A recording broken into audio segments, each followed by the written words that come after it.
की कीमतों में लगातार उछाल, 4 दिन में करीब 9 रुपए प्रति किलो बढ़े दाम। नमस्कार, मैं बुशरा और आप देख रहे हैं प्लैनेट न्यूज इंडिया। चीनी, जो रसोई का एक अहम हिस्सा है, अब लोगों की बजट पर भारी असर डाल रहा है। 20 अगस्त से लगातार चीनी के दामों में बढ़ोतरी देखने को मिल रही है और महज 4 दिनों में करीब 9 रुपए प्रति किलो तक का उछाल बताया जा रहा है। आखिर चीनी इतनी महंगी क्यों हो रही है? चलिए जानते हैं इस पूरी खास रिपोर्ट। क्या इसके पीछे सिर्फ बाजार की मांग है या फिर चीनी उत्पादन से जुड़ी कोई बड़ी समस्या? इस बढ़ोतरी को लेकर अब केंद्रीय मंत्री प्रहलाद जोशी का बयान सामने आया। मंत्री के मुताबिक चीनी की कीमतों में बढ़ोतरी के पिछले गन्नों की फसल में रेड रोग बीमारी और अल नीनो जैसे मौसम संबंधित कारणों का असर बताया जा रहा है। यानी एक तरफ फसल पर बीमारी का असर और दूसरी तरफ मौसम में बदलाव। इन दोनों बाजारों से चीनी के उत्पादन और सप्लाई पर दबाव बनाने की बात कही जा रही है।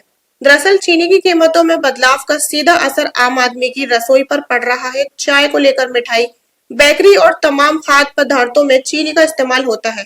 ऐसे में कीमत बढ़ने पर इसका असर कई दूसरे उत्पादों की लागत पर भी पड़ सकता है। 20 अगस्त से शुरू हुई कीमतों में बढ़ोतरी ने बाजार में हलचल बढ़ा दी है। बताया जा रहा है कि सिर्फ 4 दिनों में भीतर चीनी के भाव में करीब 9 रुपए प्रति किलो का उछाल आया है। अब सवाल उठ रहा है कि आने वाले दिनों में कीमत और बढ़ेंगी।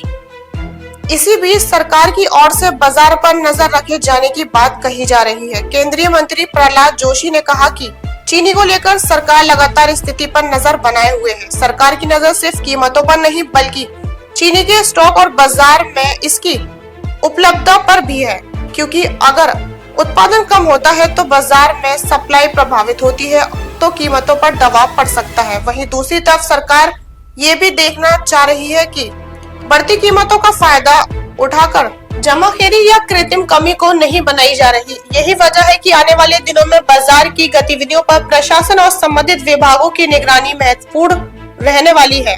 अब इस पूरे मामले में 2 बड़ी वजह की चर्चा हो रही है। पहली, रेड रोग बीमारी जो गन्ने की फसल को नुकसान पहुंचा सकती है, और दूसरी अल नीनो जैसा असर मौसम और कृषि उत्पादन पर पड़ सकता है। अगर इन वजह से गन्ने का उत्पादन प्रभावित होता है तो इसका असर चीनी के उत्पादन पर भी पड़ना स्वाभाविक है। हालांकि कीमतों में वास्तविक बढ़ोतरी के पीछे इन सभी कारकों का कितना योगदान है और बाजार के आंकड़ों और आगे की स्थिति से ज्यादा साफ हो सकता है। फिलहाल आम आदमी के लिए सबसे बड़ा सवाल यही है, चीनी के दाम आखिर कहां जाकर रुकेंगे? 4 दिनों में करीब 9 रुपए प्रति किलो की बढ़ोतरी ने लोगों की चिंता बढ़ा दी है। सरकार का कहना है कि वे लगातार हालात पर नजर बनाए हुए हैं। अब देखना होगा कि आने वाले दिनों में चीनी की सप्लाई और कीमतों को लेकर सरकार क्या कदम उठाती है और क्या बढ़ते दामों पर लगाम लग पाती है। फिलहाल चीनी की मिठास अब बाजार पर महंगी पड़ रही है और अब हर किसी की नजर अगले भाव पर टिकी हुई है।